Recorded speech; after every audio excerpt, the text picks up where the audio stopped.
Hey Moksha, how you doing today? Good. Thanks for having me. Yeah, thanks for being here. So we'll get right into it. Could you please tell us a little bit about yourself and how you became president of Network?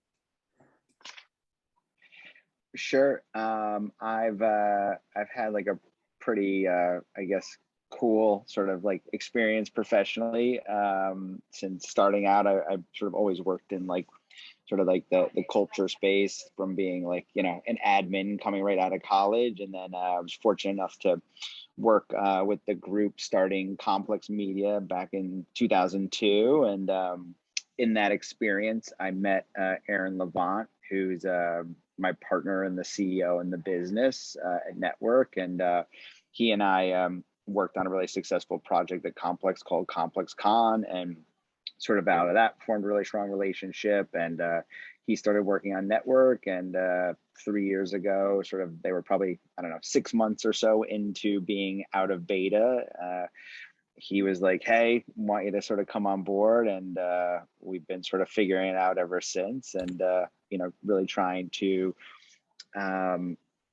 establish North America's really sort of first ever preeminent live stream commerce and entertainment platform, which, as Chris mentioned before, in China is a massive business, but is fairly new consumer behavior here in North America, Europe, Latin America, etc. Yeah, it's great to see that America is trying to catch up there with China. I think we'll see a lot of change here in the next few years. So you're definitely in a very relevant and emerging new form of business here, at least. And from a consumer perspective, how does the Network app work? Just for someone that wants to get on and use it, just what are the basic things that they would need to do or what they would see when they go to your app? It's pretty straightforward. You download the app and either register as a guest or sort of do the full registration, and from there you'll be sort of immersed in this experience. It's like the greatest mall in the world you've never been invited to, that hosts thousands of the most relevant creators, brands, retailers, all in an environment that's really fun, engaging. It's highly curated, which is a big difference between sort of our approach and what goes on in China. And we'll get into that a little bit later. But as a consumer, you'll go in there and you're seeing, brands like Nike and Supreme and talent like J Balvin and Takashi Murakami and Doja Cat.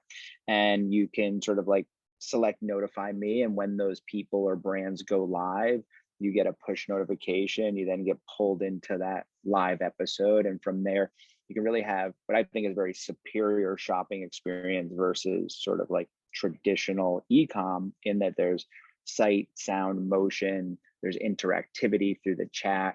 All this is delivered through your Samsung or iPhone palm of your hand. One click, you've purchased the product if you've sort of gone through the registration process. And there's an ease and appeal to it, coupled with that sort of entertainment experience that I think is very much superior to that of a traditional e-com. And if you think about it, if you're watching Doja Cat and you just want to watch the content from an entertainment experience, you can have that experience. If you want to enter the chat, and if you're so lucky that she answers you, like, that's a pretty exhilarating fan experience. And then the product that we I'd say 99% of the time are launching is either first to market, new to market, or some unique collaboration. So there's this sort of ephemeral day and date immediacy, and thus a groundswell of sort of consumer wantedness for the product, which often drives sort of like a fear of missing out from a consumer experience around it. So it's generally a good time whether you purchase or not, but ultimately we want to get people to purchase. Yeah, that's so interesting. I remember growing up, it was like, whenever the new Air Jordans would drop, you'd have to wait in line at like the store. And this is kind of like, taking all that time out of it, right? It's kind of like the new drop for the digital age, but then also coupled with, the influencers that someone might want to follow or see. So you kind of get that twofold, right? It's like you get to watch someone that you're interested in, but then also maybe a product that you'd want to buy as well. So that's really cool. Yeah. 100%. I mean, it's if you think it's very much democratizing drop culture, right? Instead of lining up every Tuesday at Supreme to get that product, now there's a bit more access on a global and national level for those consumers. And then for the creators, it's amazing too. Say you're a creator like Chantel Martin, who's a painter, and she has a gallery in Chelsea, and she goes live for 20-30 minutes on network at a gallery opening, gives people sort of like invites them into that experience. And if you're in Minneapolis or Chicago or St. Louis, and you can't go to that gallery opening for various reasons, you get the experience. And then if she's able to sell even one incremental $20,000 painting for 20 minutes of work, it's a pretty great added benefit to her, because she's reaching new consumers that she wouldn't have otherwise reached only through the physicality of her space. So there's a big sort of like marketing PR sort of value to her, as well as the commercial value. And I think, I often look to YouTube as like probably one of like the greatest sort of like creator platforms ever created. And certainly if you're a video creator, you can make a bunch of money there creating long form video or short form video now. But if you're a painter like Chantel, or you're a sneaker designer, or you're a sculptor, or you're a chef, or any other sort of creative type outside of video creation, it's pretty hard to monetize. So Network gives these creators that are creating either digital or physical goods that opportunity to commercialize through the sale of their highly coveted product versus ad revenue. So I think that's a pretty sort of positive opportunity for that creator class. Definitely, yeah, more opportunity for the creator, and then also levels the playing field for the consumer who might not be in that specific region to actually buy their product. So that's great to hear. And I know you mentioned it a little bit with Chantel and like her art, but could you please describe some of the live shoppable shows that Network offers? Maybe just go into a little more detail about specific shows that the audience might want to hear about here. Yeah, so there's right now we're focused on a number of key categories, and sort of like our number one and number two category is art, and then like collectibles, and then apparel, sneakers, and trading cards, which I guess you could also consider collectibles, are sort of like that third, fourth, and fifth spot. We're really focused on those areas. We dabble in other areas, or I'd say we're incubating on other areas: beauty, NFTs.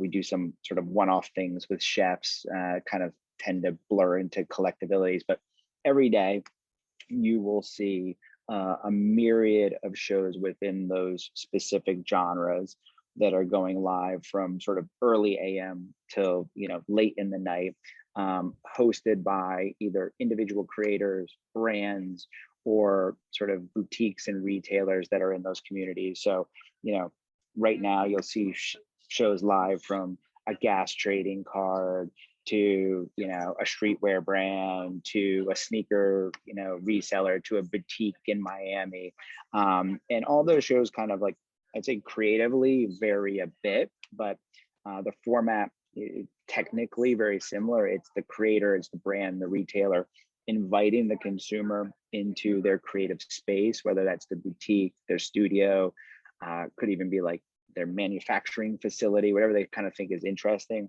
They are sort of engaging that community, answering questions, adding some entertainment and sort of like enthusiastic value to it. And then during it, they're showcasing and highlighting this new to world, highly desirable product, and sort of like showcasing the attributes of that product.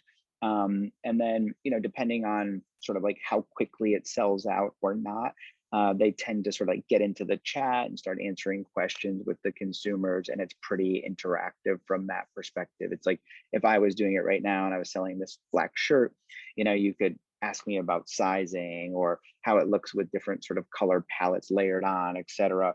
And you get a lot of that sort of interactivity. Not to mention, if I was an interesting creator, you could ask me questions that, might give you some social ammunition down the road. Yeah, that makes total sense. And When these creators are selling these products, have you had any insight into the top selling brands that are featured on your show drops? Or if you're able to share that, just curious on, what are some of the top brands that you guys have showcased?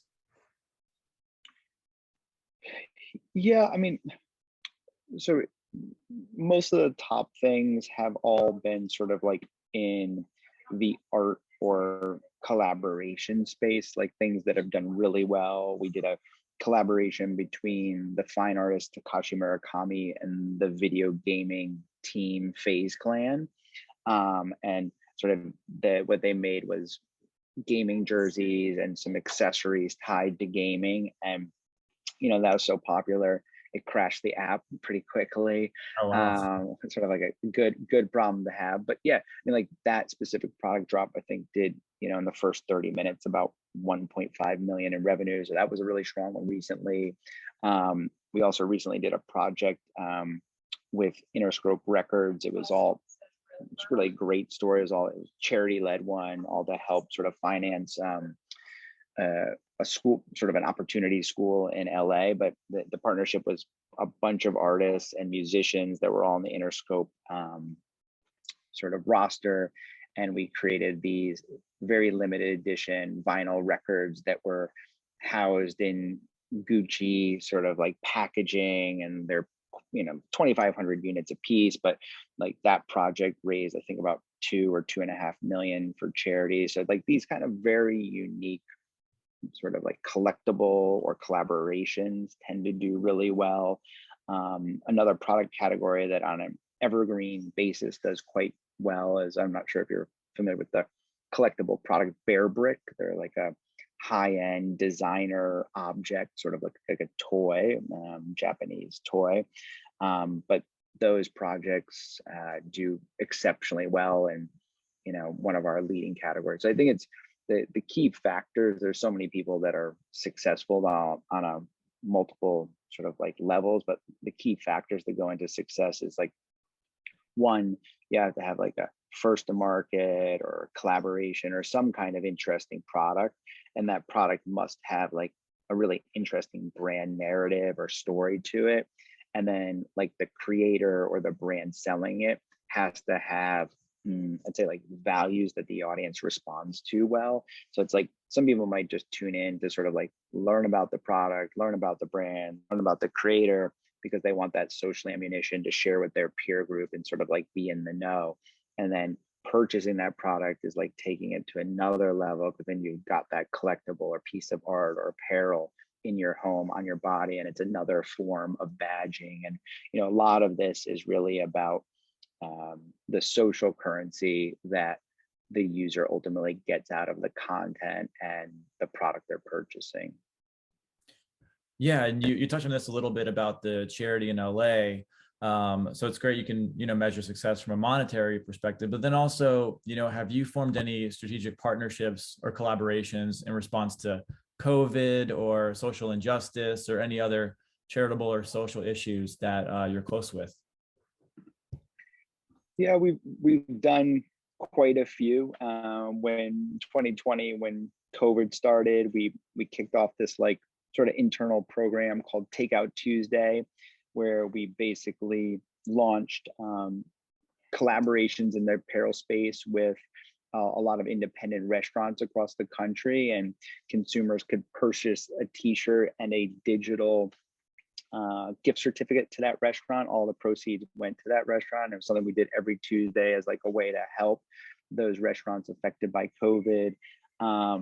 We've done things. We did another project with Takashi Murakami to support a number of social justice charities, and we commissioned him to create, I think it was like a 1,000 or so one-of-one prints, and that raised about, I think, $1.4 million for charity.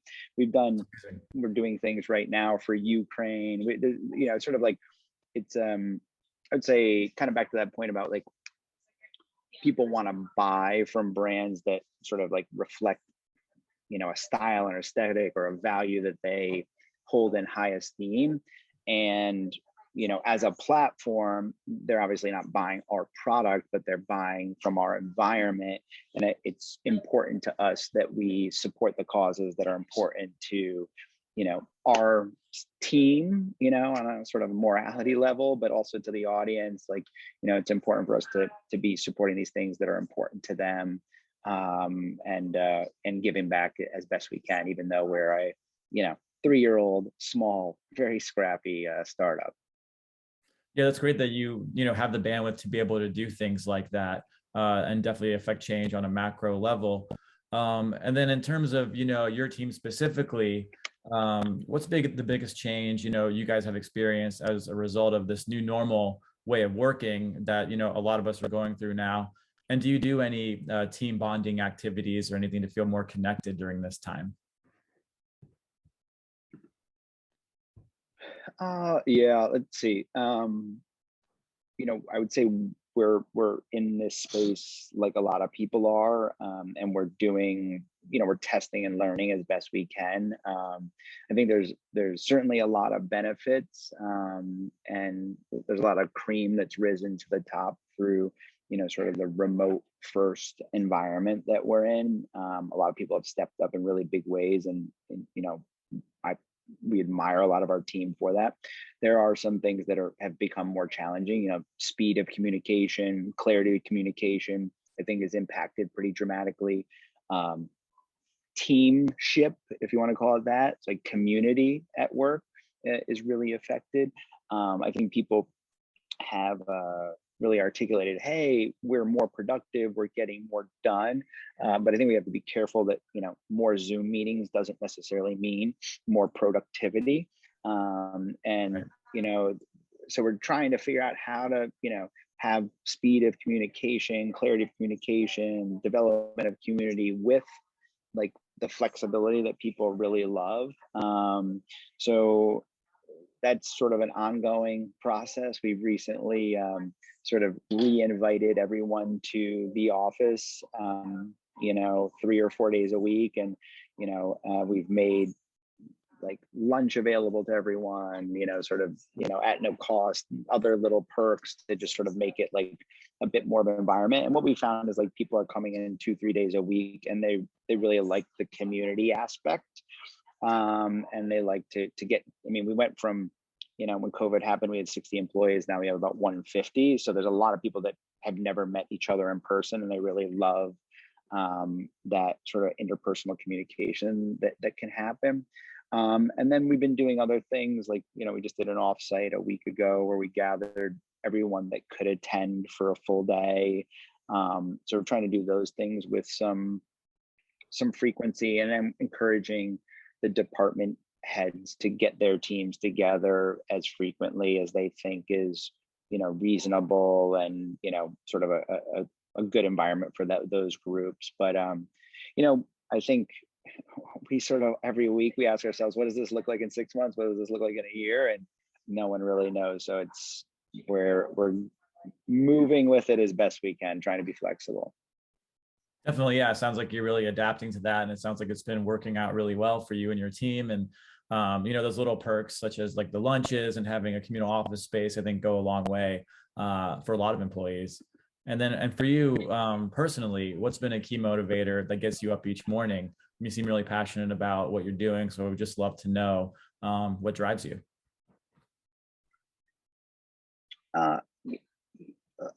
Well, I think like around this business, it's such a, kind of enormous challenge to teach consumers a new consumer behavior and the value proposition around that consumer behavior. It's not like we're just like, hey, we're making another media brand and like, let's just have better content and engagement than everyone else, right? Like that business is formed, the consumer behavior is formed, and like you can go after it. This is really like, hey, let's teach people why, shopping in the palm of their hand in a live environment, the sight, sound, motion, the engagement, like why all of that matters. So I think like that, the challenge of it, and the enormity of that challenge is pretty motivating. I don't know if I have a real clear answer on what motivates me besides like, I like interesting businesses that are in the culture, youth culture space, and in technology. And, I find, that enormity of that challenge to be like, and probably some of the naysayers to be the motivator. Yeah, that's a really good answer. I love that. And you mentioned, And I mean, on a personal level, I just don't want to be poor again. So, yeah, right. you know, The monetary gain, but then also, yeah, I love what you're doing and proving the haters wrong too, right? yes, You yes, for mentioned, sure. you Well, I know, don't know. I don't know if they're hate. I hope they're not haters, but like, the naysayers. Yeah, people can have a healthy level of skepticism for sure. there you go. Yeah, I love that. What's something that you're looking forward to for the rest of the year? You mentioned, planning and trying to do things maybe 6 months at a time. Things might look a lot different 6 months from now, a year from now, especially in this industry that's ever changing and growing so quickly. So, both that network and then also the live shopping industry at large. Yeah. So, the thing that I sort of love about sort of startup businesses or small businesses in general is like the speed you can pivot. And also I think it's like great in general for, whether you're at my stage of your career or whether you're, entry level, a small organization, anyone can have a good idea, and that idea can bubble to the top very quickly, and you can act on it. And an example of that is like, we've been doing, tons of sort of eventized live streams. We'll do like full days about sneakers, or full days about art, or full days about a specific cultural moment. And whether that's NBA finals, NBA all-star, Super Bowl, we'll do sort of like themes around that.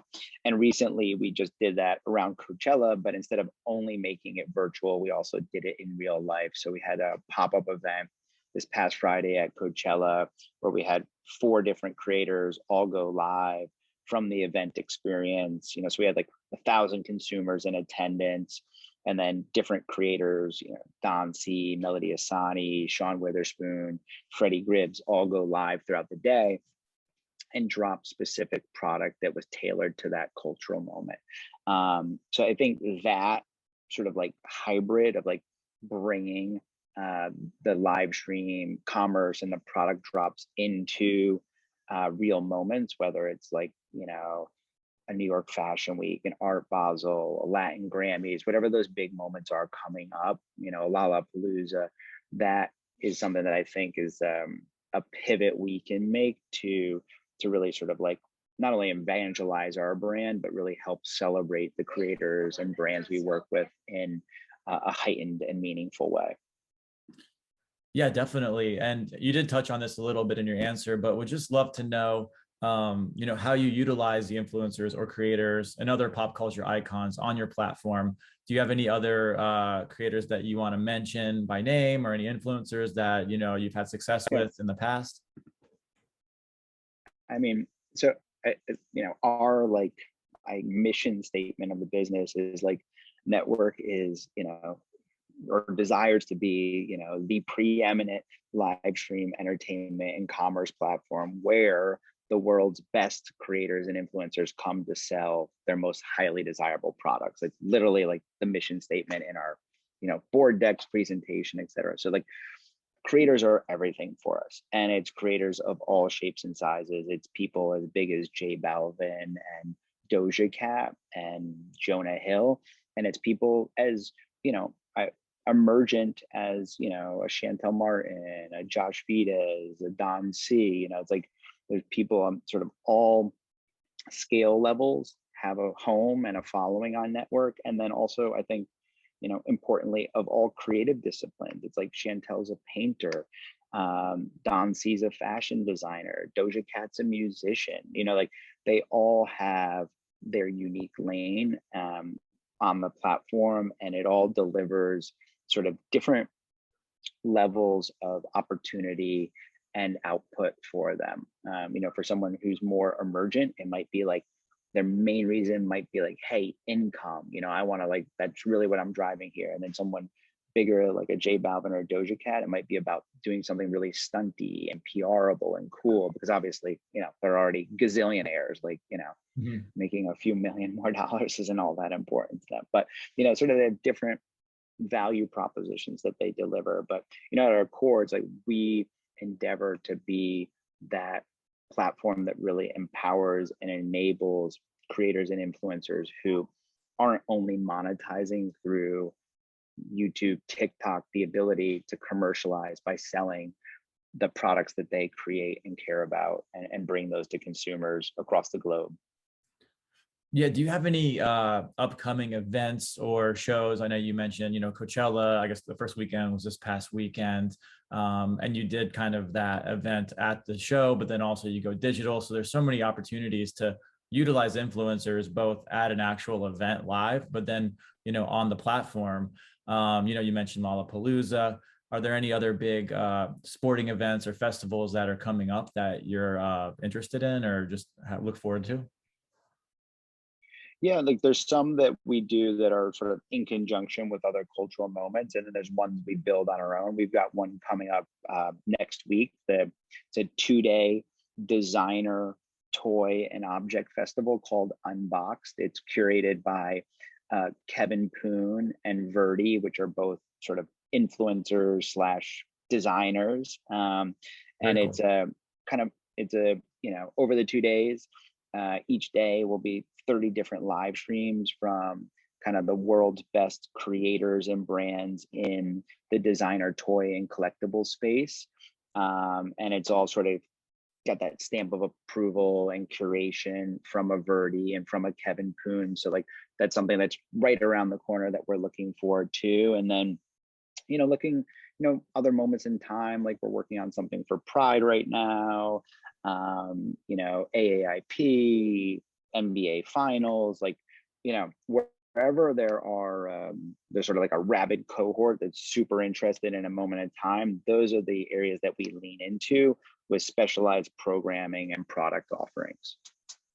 Awesome. We actually have a few questions from the audience here, so I'll get right into that. Jesse wants to know, what are the best tools right now that support the tech behind live shopping? AWS. I don't know, like servers. I'm sort of teasing, but like all of our tech is built proprietary. So, I would say like the amazing EPD team that works with us and is developing all the tools and the code that ultimately helps the creator class. I don't know if Jesse is in that class, but you can download the creator app and schedule shows and use all of the great tools in there. I'd also say like other products like Shopify that have made it really easy for creators to build their own digital businesses are really great tools and inventions. But yeah, Yeah, Jesse has a network. follow-up actually. Yeah, network. There you go. You mentioned, Shopify. I guess they're a brand as well. So, which brands are doing the best slash effective slash engaging live shopping initiatives? Which brands? I don't know if that question means like people that are actually selling something, or if he or she means brands like us, but I can sort of answer either way. Okay. I think like the people that are doing like the best sort of like content and product sales around live stream shopping tend to be a lot of these like influencer types, and from sort of like mid-level influencers all the way up to the big ones.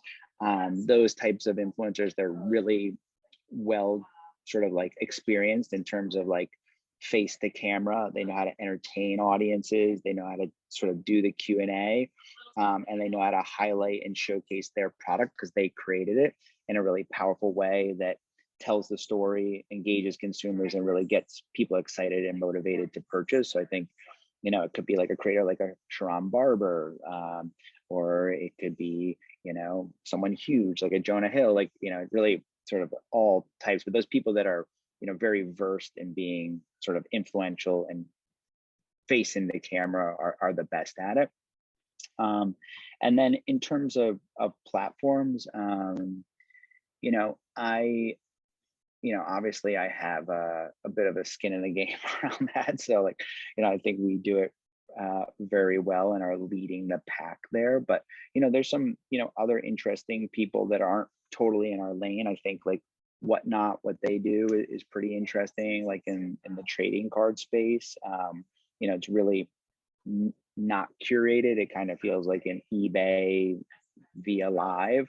But like what they do is interesting and it's working, where everything we're doing is like premium, curated, has sort of like, for lack of a better description, like a cool factor to it.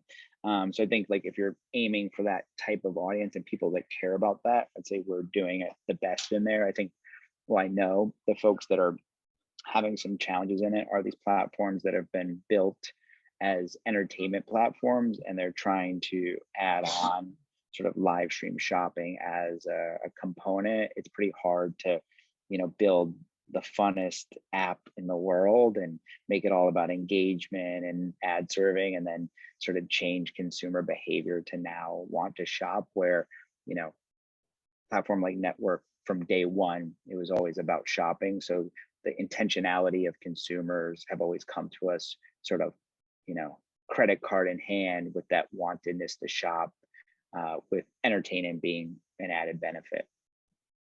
Yeah, and Wayne actually has a question that goes kind of in tandem with that. How do you drive viewership to each event? I know you mentioned, that people will follow the creators they like or possibly the brand, but are there any sort of like teasers or lead up to each event that you have? Yeah, so there's kind of a few different ways. So every event we're doing has like sort of a dedicated marketing strategy, and within that marketing strategy, we're leveraging our owned and operated assets across social, the app, email. We're leveraging the creators and the brands that participate, and sort of giving them the best practices and saying, hey, here's how you promote to drive the best results. And then we have a paid layer, of course, that's, in most cases takes the form in terms of digital ads that go out to whatever that targeted cohort is, whether it's fans of art or designer toys or sneakers, whatever that moment is that we're celebrating, sort of targets in on those consumers. So it's a combination of talent, owned and operated, and paid, that drive, and then earned media, where we definitely try and lean in on that to get coverage from relevant press around the products and creators that we're partnering with. Got it. So yeah, it's a combination of that earned media and then also paid through audiences that would be, highly interested in what you guys are trying to promote at that time, correct? Correct. Like, Facebook knows if Jordan likes sneakers, right? So we can hone in on you pretty well and let you know we're having, a 2-day festival in partnership with SneakerCon, all about sneakers. And if that speaks to you, you'll tune in. Yeah, that makes sense. Juan wants to know, what has been Network's biggest challenge in getting viewers to adopt this new shopping experience? The newness of it. Everyone is pretty versed in, flat, tactile e-commerce experiences. So, it's really articulating sort of the superior entertainment and shopping value of live stream to consumers. And, I also like, because it's ephemeral, it's day and date. Hey, today at 5 p.m. Doja Cat's going live, and 30 minutes later, if you don't tune in, you missed it. That's a new experience for consumers, where traditionally e-com, it's, hey, it's up, I can come back in a week, and if it didn't sell out, I can get it again, where this is, really a moment in time. So there's all these sort of like new experiences we have to teach consumers, get them comfortable with, get them engaged and understanding. So that's the hardest part. Similar to any business, getting customers is always the challenge. But I think a lot of the signals are quite strong, and you see it in things like conversion rate, where traditional e-com is let's say sub 1%, you know, we will see on a poor end 5% conversion, and many times we've seen as high as 70% conversion. So like it is a superior experience for consumers once they adopt it. Definitely. And Crystal has a good question. What length of live shopping events receives the best engagement? Or if you want to say conversion as well, whatever you would like to. Yeah. So the like for the creator, the best recommendation is always like 20 minutes plus, so like 20 to 30 minutes. If they're going 5 or 7 minutes, just not as effective. So we always encourage, at a minimum 15 minutes, but 20, 30 minutes is sort of ideal. Yeah, that makes sense. And then Crystal also wants to know, as a follow-up, where do you see the future of live events taking us?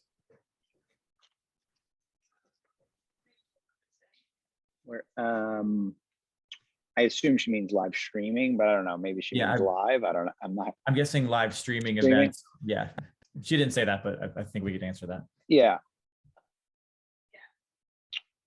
I think their popularity will continue to grow as more and more consumers get more and more comfortable with shopping on their phone and shopping through a live streaming sort of content delivery. I do think there is a big opportunity for them to be hybrid experiences where there's something sort of on the ground happening physically. And then for consumers, let's just say it's happening in Los Angeles and I happen to be in Austin, Texas, or I happen to be in Miami.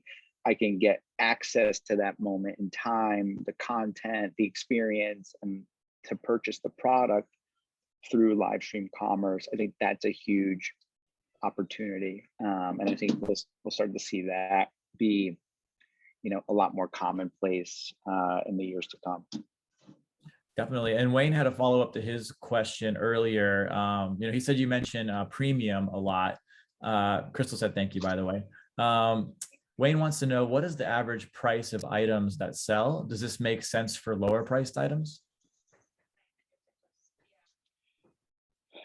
We find more success with higher price point products, like average order value north of $300, because like collectibles are highly coveted, sneakers, things like that, are the product genres that people are really sort of enthusiastic about and tend to be a little bit higher price point. And part of that is just our training strategy. We're showing people the value proposition of live stream commerce by giving them access to highly desirable products in this form. In China, they have worlds of success, and it's Jordan selling Duracell batteries at 40% off, right? It's like very ubiquitous mainstream product. So we haven't taken a discounting route because it I just, in my mind, I could never think like, how do you beat Walmart or Target or, Amazon at discounting? But I think there is a path for, sort of very mass products. I don't think it'll be networks lane, but others may find success there. Because I think there will be, just as there are multiple social media and video platforms that have achieved scale and have a tremendous amount of success, I think the same will be true around specific genres in live streaming commerce. Yeah, Wayne said, thanks, appreciate the honesty. And then for Juan, he has another question. How do you see TikTok competing in the live shopping space? Not very well. There we go. I saw Chris just going. It's the most fun app ever created.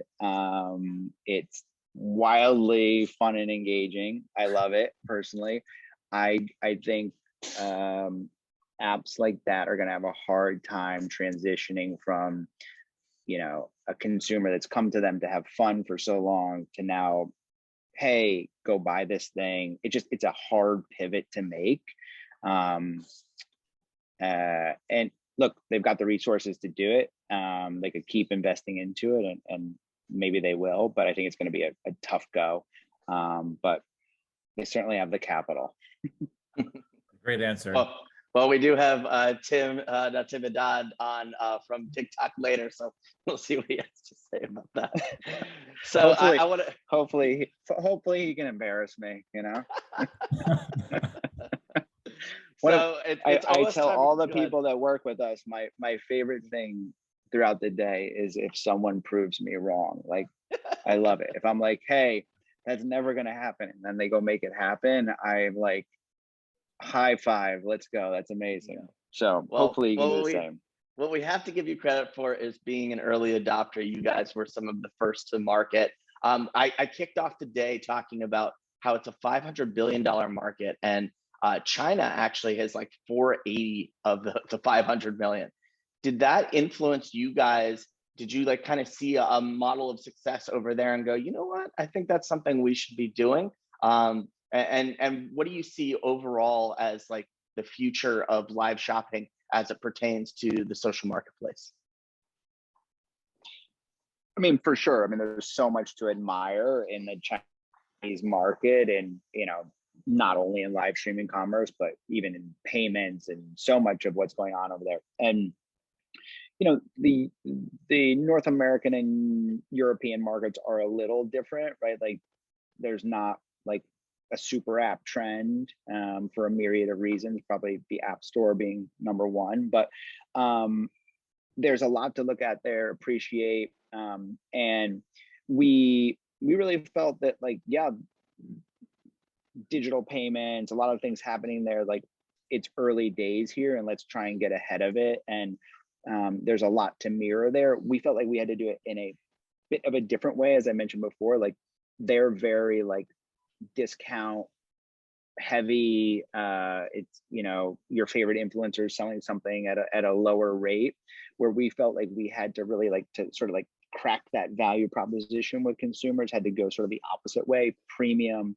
curated, and the value being access to highly desirable creators, influencers, and products that were challenging to get elsewhere. And again, I don't think a startup can beat, you know, Walmart or Amazon at ease and everyday low prices. Yeah, like next to impossible. Yeah. Well, they always say that you can always go down, but you can never go up. So good thing that you get started. That's true. It's hard to raise prices. It's easy to discount them, right? Indeed, indeed. Well, Moksha, thank you so much for coming on today. As you probably know, John Rutner is a good friend of mine, one of your colleagues. Super excited about your platform. He is the best. We've been kind of working in the background trying to figure out ways that we can partner up. So hopefully that'll happen very, very soon.